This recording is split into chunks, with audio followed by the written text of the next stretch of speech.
Hello mga pips! For today's video, another episode na naman ang gagawin. Kung makikita nyo, almost 3 hours na akong nakababay dyan sa aking laptop. Kaya sumasakit ng ulo ko. Dali-dali ko nga kinuha ang aking punas at may gagawin na naman tayo sa ating motor. Dahil na-stress na tayo, gusto natin ibuhos ang ating pagiging stress sa mga bagay-bagay dito na lang sa ating motor. Kung makikita nyo, yan nga pala yung aking ginagamit na motor na pumapasok sa school. Tataka siguro kayo, akala nyo siguro big bike, no? Hindi, wala pa.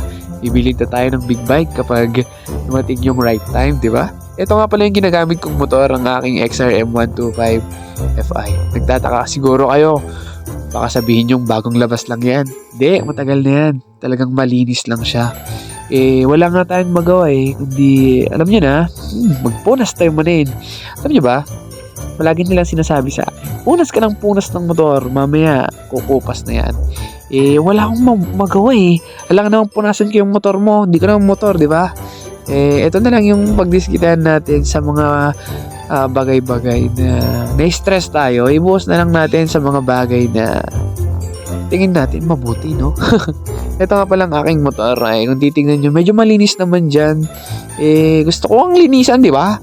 So, mga pips, kung tingnan nyo, medyo makinta-kintab pa, pero mas papakintaban lang natin. Alright, so ito nga palang aking face at ang aking baby Tardy. Yan, si Tardy palang aking motor. So, dali-dali ko na ang kinuha ang ating gagamiting pumunas at ang ating basta pampakintab. Yan nga pala ang Armor Wax. So, bibili lamang yan sa may Shopee. Yan, kung nakikita nyo, yan po yung gamit nating Armor Wax. Alright, so yan nga pala yung Armor Wax. Mura lang yan sa Shopee at TikTok.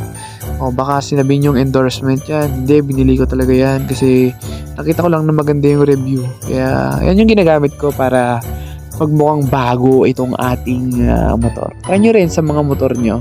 Pwede rin to sa mga matte, flarings, tsaka sa glossy. Yan, mais ayos yan para mapakita natin na parang bago pa rin yung motor natin kahit luma. Yan pala yung motor ko na kinuha namin way back. COVID times yan mga 2020.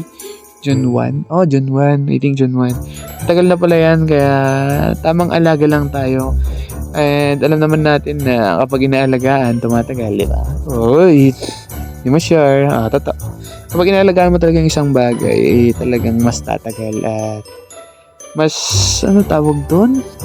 Mas magiging maganda. Alright. Papakita natin yung mga sulok-sulok ng mga motor natin. Kung talagang all goods na ba. Okay naman yung pagkakapunas-punas niya.